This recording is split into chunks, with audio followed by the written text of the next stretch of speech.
있습니다. 먼저 느헤미야 13장 10절에서 14절입니다. 제가 보는 성경으로 구약 747쪽에 있습니다. 말씀을 봉독할 때에 하나님의 음성을 들으시기 바랍니다. 내가 또 알아본즉 레위 사람들이 바칠 목을 주지 아니하였으므로 그 직무를 행하는 레위 사람들과 노래하는 자들이 각각 자기 밭으로 도망하였기로 내가 모든 민장들을 꾸짖어 이르기를 하나님의 전이 어찌하여 버림바 되었느냐 하고 곧 레위 사람을 불러 모아 다시 제자리에 세웠더니 이에 온 유다가 곡식과 새 포도주와 기름의 11조를 가져다가 곳간에 드림으로 내가 제사장 셀레마와 서기관 사독과 레위 사람 부다야를 창고지기로 삼고 마따냐의 손자 삭굴의 아들 하난을 버금으로 삼았나니 이는 그들이 충직한 자로 인정됨이라. 그 직분은 형제들에게 분배하는 일이었느니라. 내 하나님이여 이 일로 말미암아 나를 기억하옵소서. 내 하나님의 전과 그 모든 직무를 위하여 내가 행한 선한 일을 도말하지 마옵소서. 아멘. 다음으로 마태복음 21장 12절에서 17절 말씀입니다. 제가 보는 성경으로 신약 35쪽입니다.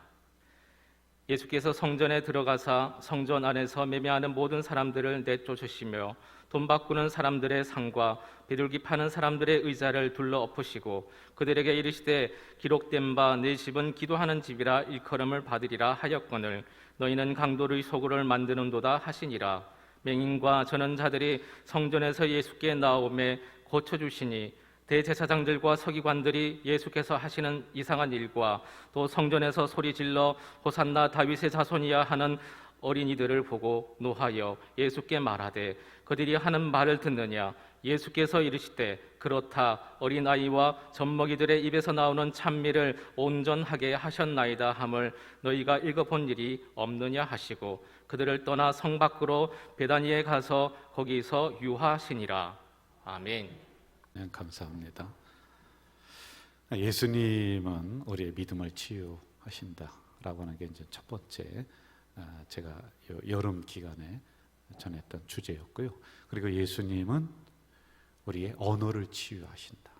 여러분의 언어가 불평이 아니라 감사로 바뀌어진다. 그리고 지난 시간에는 예수님은 우리의 질병을 치유하시는 분인 줄 믿습니다. 이 주제였습니다. 오늘은 찢기고 상한 교회를 치유하시는 예수님이라고 하는 주제로 함께 은혜를 받겠습니다. 60년, 70년대는 지독하게 가난했죠. 그런데 그때 교회는 굉장히 부흥을 했습니다. 신학자들이 부흥한 원인을 파악을 해서 들어가 봤더니 교회 나오면 잘 산다, 교회 나오면 복 받는다, 이게 이제 기복신앙이라고 해요. 뭐 그런 면도 있습니다만은 꼭 그런 것만은 아니에요. 그러니까 모든 많은 사람들이 교회로다가 몰려오는 그런 시기가 있었습니다. 그런데 2000년대 들어오면서 이게 스톱이 됩니다. 그리고 코로나 이 전염병이 우리에게 오면서 그냥 교회들이 초토화가 되는 이런 일이 일어났습니다. 대부분의 기독교 미래학자들은 앞으로 20년 후에는 지금보다도 교회 절반이 없어진다. 이건 뭐 몇 번을 제가 자료를 통해서 말씀을 드렸어요. 공동화 현상이 일어나는데 세대별 공동화, 그러니까 젊은 분들은 교회 안 나오고 어르신들만 교회 나오는 이런 교회들이 많아질 것이다. 치명적인 위기에 한국교회가 앞으로 봉착을 한다. 그것만이 아니라 교회를 단지 먹고 살아가는 수단의 일부분으로 여기는 몇몇 목회자들로 인해서 신뢰도를 잃어버렸어요.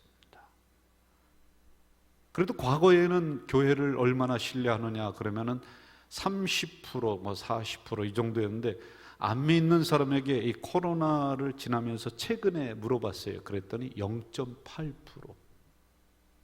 한 명도 안 돼요. 여러분. 믿음을 떠난 성도들이 셀 수 없이 많아졌습니다. 교회는 더 이상 세상의 희망, 세상의 빛이 아니라 근심덩어리가 되어버렸습니다. 지난 목요일 오후 시장 입구에서 차를 기다리고 있는데 찬송 소리가 그 시장 입구에서 크게 나요. 그리고 박수 치는 소리가 이렇게 납니다. 이게 무슨 일인가 하고 싶어서 가까이 가봤더니 한 20명 되는 어떤 그 성도들이 그 앞에서 단체복을 입고 막 찬송을 박수 치면서 하면서 이제 노상 전도를 그렇게 하고 있었습니다. 맨 앞에는 마이크를 붙잡고 예수 믿으세요, 뭐 찬송을 인도하고 하는 분이 있었습니다. 그런데 제가 그분을 그리고 그 교회를 잘 알고 있습니다. 얼마 전에 사회적 물의를 일으켰던 그런 교회였고 그런 목회자였습니다. 그래서 목회자라고 부를 수도 없을 만큼의 부끄러운 일이었죠. 저는 그 사실을 잘 알고 있기 때문에 제가 그 앞을 지나갈 수가 없었습니다. 그래서 저 멀찍이 피해서 서 있었어요. 왜냐하면 그때 제가 이걸 하고 있었기 때문에 그 앞에 있으면은 똑같은 사람인 것 같아서 좀 부끄러웠죠. 전염병 시대를 지나면서 다음과 같은 교회들은 사라질 것이다. 나온 자료를 제가 말씀드리는 거예요. 재정 사용의 투명성을 잃어버린, 헌금을 함부로 하는 그런 교회나 목회자가 있으면은 교회 사라진다. 목회자의 도덕성, 그리고 교회를 사유하는 이러한 교회들은 사라진다. 없어질 거예요. 목회자를 우상으로 신격화하는 교회. 여러분, 목회자는 종이지 않습니까? 기본적인 상식이 통하지 않는 교회들은 이제 없어집니다. 교회를 자녀들에게 대물림해주는, 세습하는 교회들은 사라진다. 요한계시록 3장 1절에 4대 교회에 대한 이야기가 나옵니다. 이렇게 말씀하고 있습니다. 내 행위를 아노니 내가 살았다 하는 이름을 가졌으나 실상은 죽은 교회다. 한국 교회를 향한 경고, 어쩌면 우리 교회를 향한 경고일 수도 있습니다. 기독교가 백성 속에 깊이 뿌리 내리고 있던 AD 64년 로마에 큰 불이 납니다. 당시에 네로 황제가 있었습니다.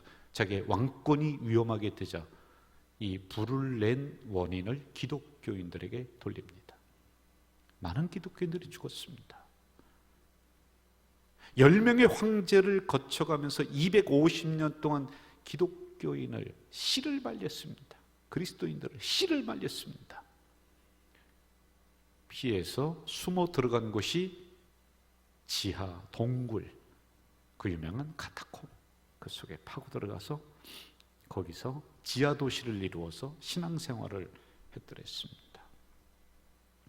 250년간 핍박받았던 기독교는 AD 313년 콘스탄틴 대제에 의해서 밀라노 칙령이 발표되어 신앙의 자유, 뭐를 믿어도 좋다, 해방이 됩니다. 395년 기독교가 로마의 종교, 너희들은 하나님을 의무적으로 믿어야 된다. 그러자 교회들이 곳곳에서 일어났습니다. 얼마나 많은 사람들이 교회로 몰려오겠습니까? 교회가 융성하게 됩니다.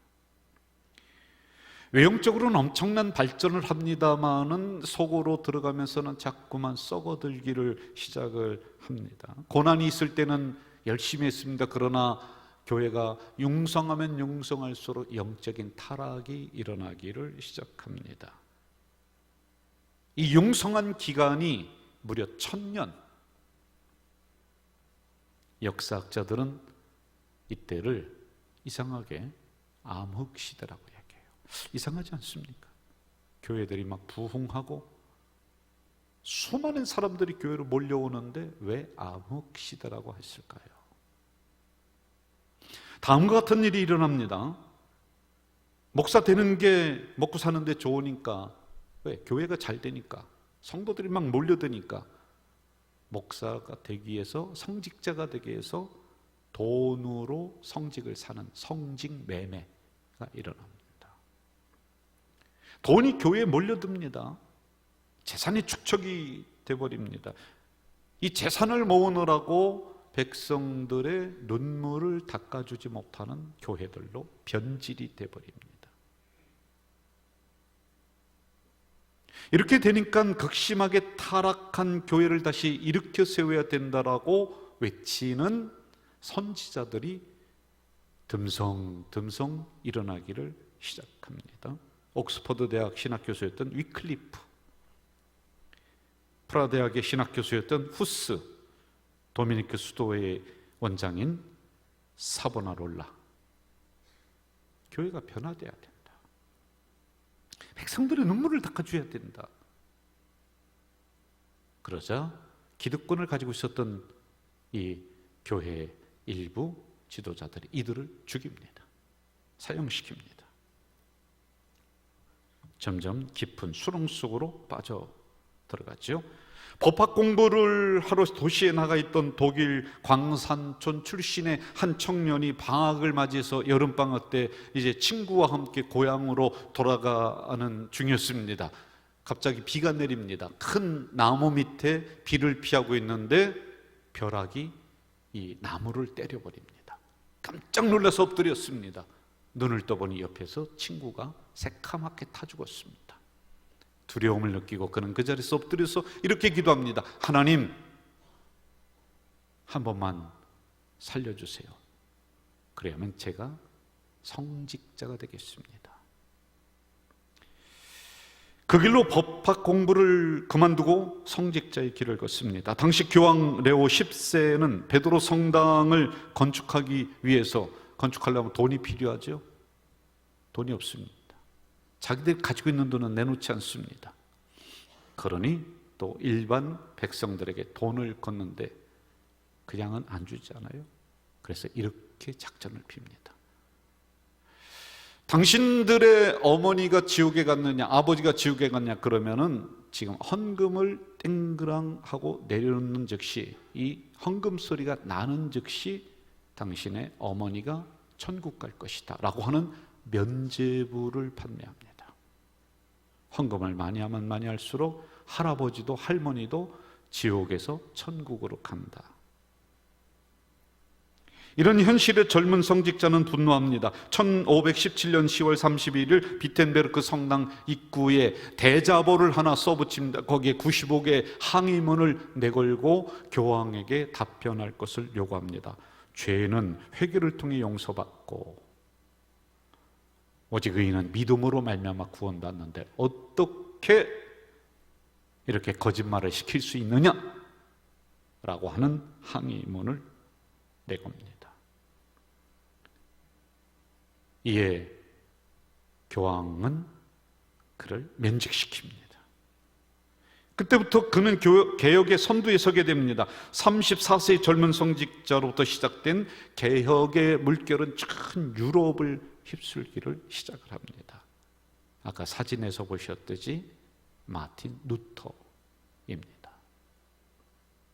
종교개혁은 영어로 리포메이션, 리는 다시, 포메이션은 짠다, 틀을 다시 만드는 거예요. 흩어졌습니다. 그러나 이 틀을 새롭게 짜는 작업입니다. 마틴 루터로 시작된 종교개혁은 세계 역사를 뒤집어 놓았습니다. 우리는 그동안 경험해 보지 못했던 전염병을 2년하고도 몇 개월을 지내고 있습니다. 이 기간 동안에 우리의 숨겨놨던 치부가 드러났어요. 예수 잘 믿는 것 같은데 아니었습니다. 건강한 교회인 것 같았었는데 교회가 아니었습니다. 강도의 소굴이 됐었던. 저는 이번 사건을 통해서 살을 저미고 뼈를 깎는 심정으로 저와 함께 우리 장로님들이 여러분이 가정에서 예배를 드릴 때도 예배는 한 번도 멈추지 않고 이 자리에서 이렇게 이야기했습니다. 이 성전에서 우리가 먼저 엎드리자. 우리의 옷을 찢자. 지도자들의 옷을 찢자. 그렇지 않으면은 저 유럽에 있는 교회들처럼 교회는 잘 줘놓고 댄스장으로 팔려나갈 것이다. 우리 다시 기본으로 돌아가자. 정말 피를 토하도록 외쳤습니다. 종교교육의 3대 모토가 있습니다. 오직 믿음, 솔라 피데, 오직 은혜, 솔라 글로리아, 글라티아, 오직 성경, 스크립처.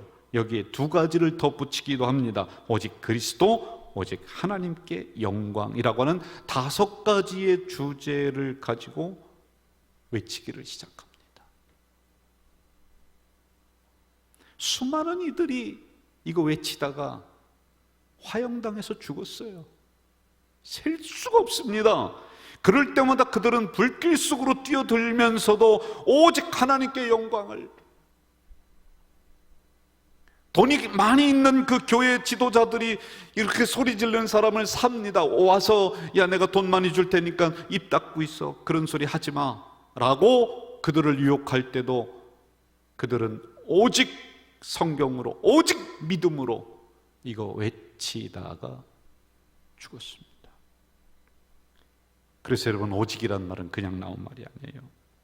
이 성경 위에 수많은 것들을 덧붙여버렸단 말입니다. 하나님만으로 안 된다라는 것이에요. 인본주의가 이 속에 들어왔습니다. 그리고 은혜만으로 우리가 어떻게 이 세상을 살아갈 수 있느냐 하면서 돈이 대신했습니다. 여러분, 어떻게 믿음만으로 이 험악한 세상을 이겨나갈 수가 있느냐? 그러면서 그 위에 인간의 경험과 산술적인 계산기를 위에 덕지덕지 붙여놨던 것을 하나하나 걷어내는 것을 오직 믿음으로, 오직 은혜로, 오직 성경으로 산다는 거예요.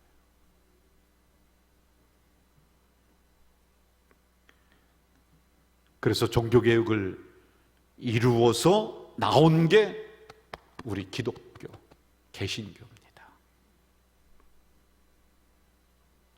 종교개혁자들은 오직 하나님의 말씀만이 타락한 교회를 새롭게 변화시킬 수 있다고 믿었습니다. 그렇게 해놨습니다. 그런데 또 이것을 알았습니다. 그냥 둘 때는 과거로 돌아간다.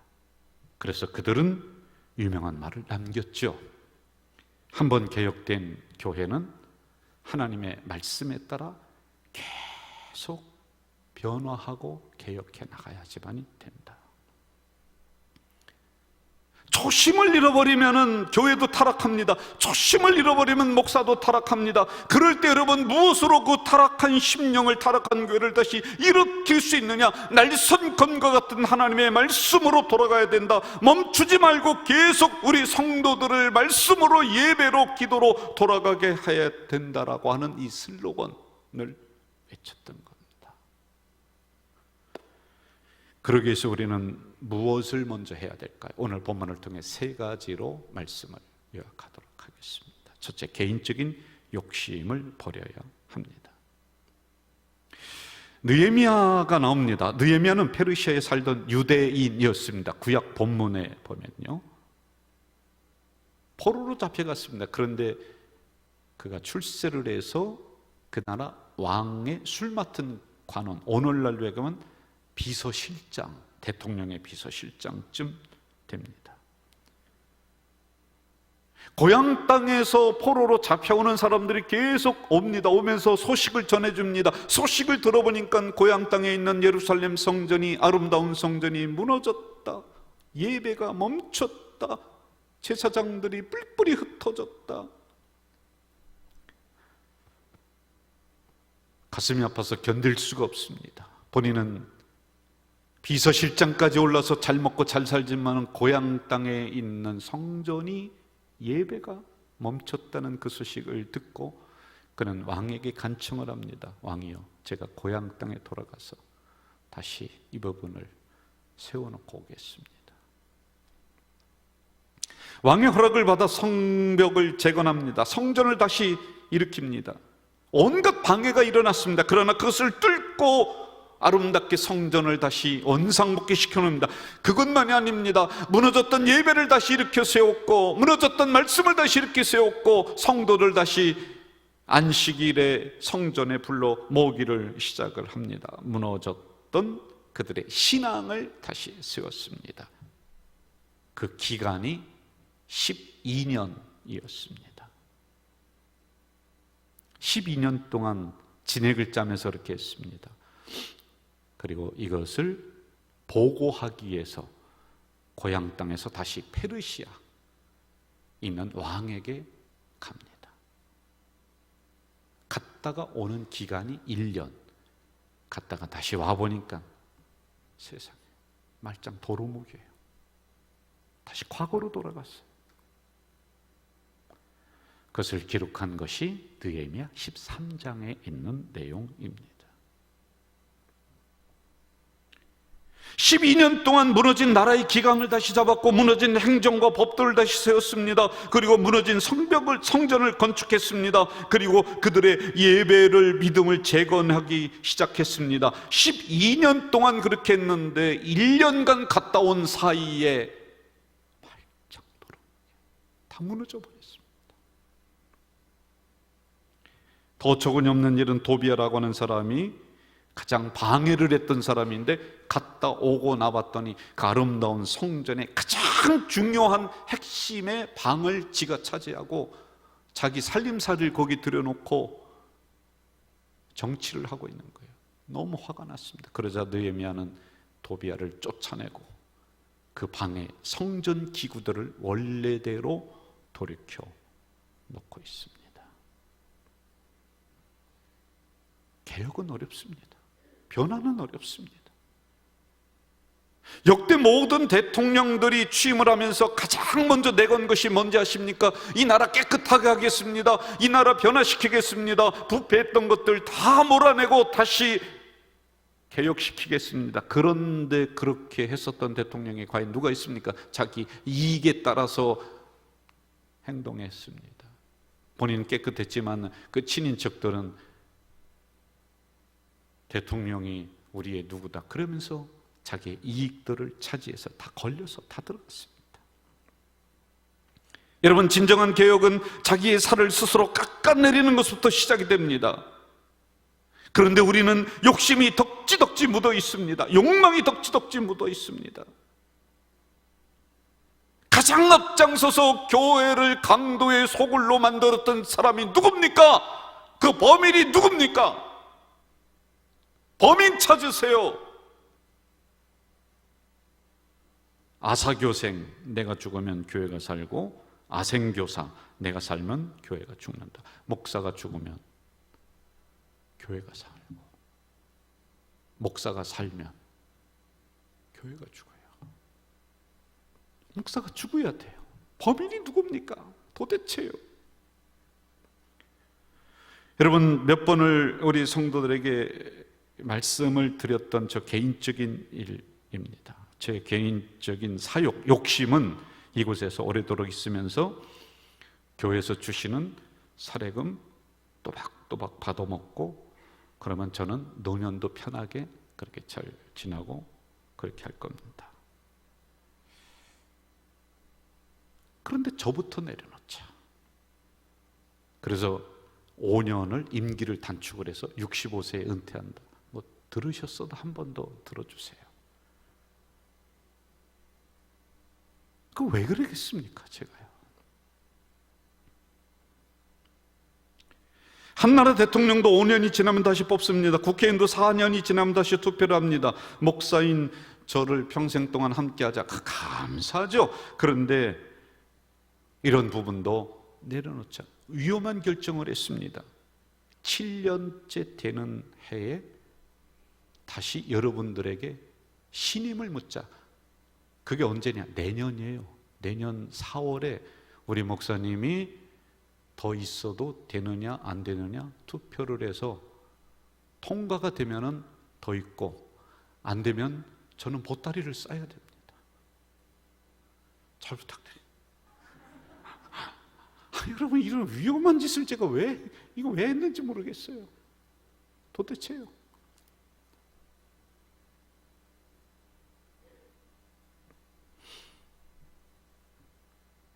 원로 목사 제도, 제가 20년 지나면은 원로 목사 됩니다. 내년 후년이면 원로 목사 돼요. 제가 20년 그때 됩니다. 우리 교회 언제요? 그러면은요, 죽을 때까지 여러분들이 저 사례금 주셔야 됩니다. 그런데 그거 내려놓고 포기하자. 안 한다. 이거 당회, 공동회 다 정했습니다. 은퇴하는 즉시 인천을 떠난다. 왜 그런지 아세요? 우리 이 가자동에도요, 몇 개 교회가 원로 목사님이 거기 있고 새로 오는 목사님이 있고 둘이서 충돌하고 싸워서 있잖아요. 이런 갈등을 없애자. 사욕을 버리고 하나님의 뜻을 먼저 찾을 때 교회의 상처가 치유가 되고 다시 부흥으로 나아갈 수 있다. 이 생각이 있어서 그런 거예요.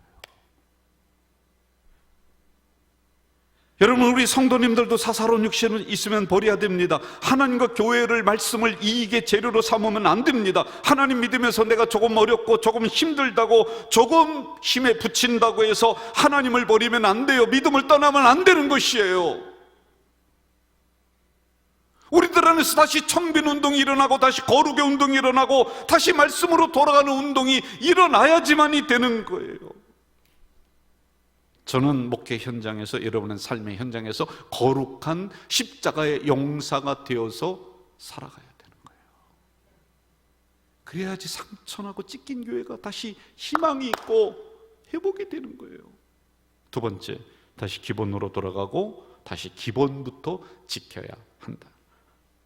느헤미야가 페르시아 왕궁에 갔다가 돌아온 기간 1년, 이스라엘 고향 땅에서 12년 동안 교회를 재건하고 무너진 예배를 다시 일으켜 세웠습니다. 그런데 1년 동안 보고하러 페르시아에 갔다가 돌아오니까 세상에 성전에 있어야 될 레위인들, 성직자들, 목회자들이 다 도망가고 없습니다. 이게 도대체 어찌 된 일인지. 그러니 여러분, 예배도 멈춰지고 다 멈춰지는 옛날로 다시 돌아갔어요. 1년 만에 다시 돌아갔습니다. 어찌된 일인가 알아봤더니 영적으로 타락한 백성들이 11조를 드리지 않아요. 그러니까 레위인들이 먹고 살 길이 없습니다. 11조의 3분의 1은 레위인들, 성직자들의 사례로다가 해서 먹고 살고 교회에 헌신할 수 있도록 한 것이 원래 법입니다. 이들은 의무였습니다. 그런데 그걸 하지 않으니까 이 레위인들도 먹고 살 길이 없으니까 성전에 있지 않고 다시 고향 땅에 돌아가서 땅 파고 앉아 있는 거예요.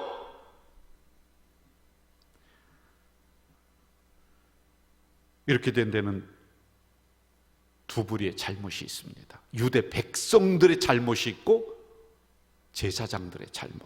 첫째로, 유대 백성들은 의무를 하지 않아요. 그러면서 복 달라는 거예요. 11조 하지 않습니다. 하나님의 백성이라면 마땅히 지켜야 될 필수 사항인데요. 말라기 3장 8절, 사람이 어찌 하나님의 것을 도둑질하겠느냐. 그러나 너희는 나의 것을 도둑질하고도 말하기를 우리가 어떻게 주의 것을 도둑질하였나이까 하는도다. 이는 곧 11조와 봉헌물이다. 축복의 통로입니다.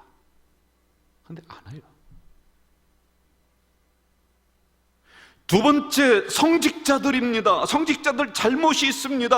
아무리 사례를 못 받는다 할지라도 하나님의 교회에서 굶어 죽어야지요. 거기서 꼬꾸라지야지요. 그런데 하나님 믿지 못합니다. 하나님의 일꾼은 하나님이 먹여주신다라고 하는 이 사실을 믿지 못하고 다 도망가 버리는 거예요. 고향 땅에 가서 땅 파고 앉아 있는 거예요. 그럼 하나님 일을 할 수 없는 겁니다. 돈푼깨나 쥐어주는 성도들 눈치나 보고 돈에 끌려다니고 사람에 끌려다니는 목사분이 더 되겠습니까? 둘 다 잘못입니다. 게다가 안식일이 되었는데 보니까 말 같지도 않은 일이 일어나요. 이들은 안식일은 목숨과 같이 지켰던 민족인데요, 성전에 오지를 않는 거예요. 텅텅 빕니다. 어디 갔나 봤더니요, 레위인들, 제사장들 따라서 똑같이 밭에 가서 땅 파고 있습니다. 분노한 느헤미야는 안식일에 자행되던 상거래 중단시키고 안식일을 거룩하게 지킬 것을 명령합니다. 그리고 제사장들을 다시 불러와서 제 위치에 세우기를 시작을 합니다. 특별히 성도의 의무인 것을 다시 철저하게 기본부터 해나갈 것을 명령하고 그대로 준행합니다. 여러분, 혹시 인생길을 걸어가시다가 너무나 힘들고 지치고 쓰러질 때는 다시 기본으로 돌아가야지만이 됩니다. 우리는 특별히 예배를 점검해야 됩니다. 여러분의 기도를 점검하시고 여러분의 신앙을, 믿음을 기본부터 점검해 가야지 됩니다. 종교개혁자들은요, 항상 어려울 때마다 그들이 외치는 게 있었습니다. 아드 폰테스, 아드 폰테스. 다시 근원으로 돌아가자. 다시 말씀으로, 다시 은혜로, 다시 성경으로 돌아가자. 이 모든 것들을 통틀어서 아드 폰테스. 다시 초대교회로 돌아가자. 다시 예수에게로 돌아가자. 아드 폰테스, 아드 폰테스. 우리의 삶을, 우리의 경제를 다 무너뜨렸습니다. 그 무엇으로 여러분 이 위기를 극복하겠습니까? 아드 폰테스, 근원으로 돌아가신대. 저와 우리 공동체 성도들, 어려우면 어려울수록 가장 기본이 되는 것부터 다시 정비하고 시작합시다. 예배 자리 나오셔야 되고 지켜야 됩니다. 기도 자리 나오시고 지켜야 됩니다. 마지막 세 번째, 깨끗하고 정직하게 살아야 된다. 느헤미야가 개혁의 박차를 가할 때 또 한 가지 문제가 대두가 되었습니다. 보니까요, 수많은 백성들이 이방 여인과 혼잡하게 놀아나기를 시작합니다. 원래 그 민족들은 깨끗한 민족이었습니다. 영적으로 타락해서 더러워졌습니다. 그리고 서로 속고 속이는 이런 일이 그냥 난무하게 일어나기를 시작을 합니다. 느헤미야는 13장 23절에서 31절에 그들의 행위를 꾸짖고 이방 여인을 쫓아내버립니다. 원래대로 돌려놓습니다. 느헤미야가 이런 조치를 취한 이유는 하나님에 대한 선민 이스라엘의 영적인 순결을 다시 돌려놓는 거예요. 정직을 다시 원위치로 돌려놓는 거예요. 여러분, 하나님 앞에 중요한 게 뭐가 있습니까? 목사, 예수 잘 믿는 정직한 목사가 되어야죠. 말 잘하는 성도 아니죠. 영적으로 깨끗해서 하나님의 뜻을 그대로 전달할 수 있는 정직한 깨끗한 목사가 오늘 필요합니다. 어느 교회 봤더니요, 후임자 목사를 구하는데 세상에 뭐라고 신문에 써 있느냐면요, 예수 잘 믿는 목사님을 초청합니다.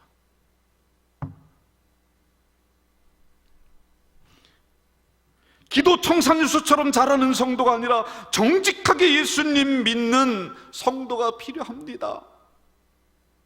그래야지 상처나고 찢긴 교회들이 치유가 될 수 있어요. 제가 이제 가끔 힘들고 피곤할 때면은 스승 목사님 생각이 가끔 나더라고요. 이제 돌아가셨습니다. 근데 마음이 굉장히 허전하더라고요. 한 달 전에 그분의 아들이 목사님이세요. 제 방으로 놀러 왔습니다. 1시간 동안 담소를 저녁 깜깜한 밤에 이렇게 오셨는데 이런저런 이야기를 나누다가 제가 아들 목사님에게 이렇게 얘기했어요. 아버지는 저한테는 스승이시죠. 참 바보 같다. 왜 그러냐는 거예요. 그래서 제가 몇 가지를 물어봤죠. 혹시 자녀인 자네에게 통장 숨겨놨다가 몇 개 준 거 있어? 그랬더니 하나도 없어요. 그러는 거예요. 그럼 그 큰 교회가 굉장히 크고 뭐 예산도 많고 그러거든요. 그 큰 교회에서 재산 물려준 게 있느냐 그랬더니 재산은요, 교회 건축한다고 자기들 신혼살림으로 마련해 주었던 아파트가 있어요. 그거 내가 사줬으니까 그거 팔아서 내놔라. 그 건축헌금 드렸대요. 그걸로. 변칙적으로 그럼 아들에게 많이들 그렇게 하고 있으니까 저 멀리 했다가 교회 하나 잘 해놓고 아들을 그쪽으로 보내. 혹시 그렇게 한 거 있냐 그랬더니 아유, 서울서 생고생하고 있습니다.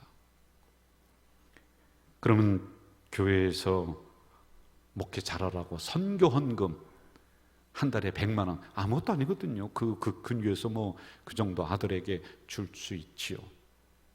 어떤 루트를 통해서든지 혹시 받은 거 있냐? 한 푼도 없어요. 요만큼도 없다는 거예요. 그러니 바보지요. 교회 재정 10원까지도 두렵고 떨리는 마음으로 정확하게 처리하셨던 정직하신 분이에요. 세상에 볼 때는 바보지요. 오죽하면은 죽으실 때 유언을 남기기를 내 비석에 이렇게 쏟아오. 빈손 들고 앞에가 십자가를 붙드네. 그거 써서 비석에 해드렸습니다. 여러분, 오늘날 교회들이 찢기고 상처났습니다. 강도의 소굴이 되었습니다. 이러한 때에 다시 교회가 치유되고 회복되려면은 여러분 삶의 현장에서 깨끗해야 돼요. 목사인 저도 깨끗해야 돼요. 정직해야 돼요.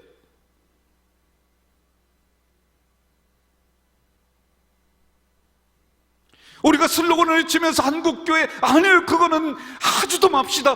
우리 교회부터 하면 돼요. 우리가 무슨 기독교인들, 이 한국에 있는 그리스도인들을 변화시키려고 해요. 그러지 말고요, 나부터 하면 돼요. 우리 교회 성도들부터 깨끗하고 정직하게. 오늘 주님은 신약 본문에서 우리 가족 공동체에 이렇게 말씀하십니다. 13절, 내 집은 기도하는 집이다. 14절, 맹인과 저는 자들이 성전에서 예수께 나옴에 고쳐주셨다. 16절, 어린아기와 젖먹이 입에서 찬송이 나오게 하라. 제발 교회가 해야 될 본연의 사명 좀 찾고 그거 가지고 매진하라는 거예요. 왜 쓸데없는 거 가지고 분쟁하고 이것만 하기에도 시간이 없다는 것입니다. 뒤로 미루지 말고, 강도의 소굴로 만들지 말고 교회의 사명을 다시 찾고 그리하면서 나아갈 것을 우리 공동체에 말씀하고 있습니다. 저는 우리 교회가 이랬으면 좋겠습니다. 온 성도들이 주일이면은 행복하게 예배드리고 말씀을 통해 새로운 힘을 얻고 세상을 향해 나가는 그러한 예배 교회가 되기를 주 이름으로 축원합니다. 여러분, 지치고 상처받고 병든 심령들이 얼마나 많습니까? 육체적으로 병들고 영적으로 병든 심령들이 주일이면은 교회 와서 오늘 본문에 보니 성전에서 고쳐주셨다, 이러한 고침의 역사가, 그래서 다시 건강한 육체와 영성으로 나가는 우리 교회가 되었으면 좋겠습니다. 교회 곳곳에서 어른들의 분쟁 소리가 아니라 어린아이들의 웃음소리와 찬송소리가, 다음 세대가 무럭무럭 커가는 그런 소리가 온 성전에 울려 퍼지기를 주의 이름으로 축원합니다.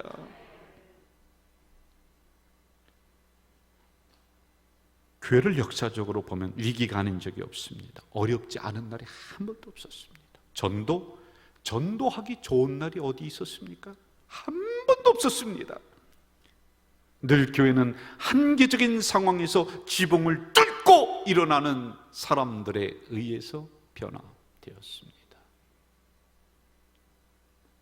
저는 다시 한번 우리 가족 공동체는 전염병을 넘어 회복을 넘어 부흥을 넘어 번영으로 나가는 우리 공동체, 그리고 한국 교회가 되기를 주의 이름으로 축원합니다. 사랑하시는 아버지 하나님, 예수님은 상처나고 찢긴 교회를 치유하십니다. 이 말씀 주셨습니다. 예수님만이 하는 것이 아니라 오늘 우리들에게도 숙제 주셨는데 잘 해결해 나가고 더 건강하게 만들어 나가는 우리 교회 되도록 도와주시옵소서. 예수님의 이름으로 기도하옵나이다. 아멘.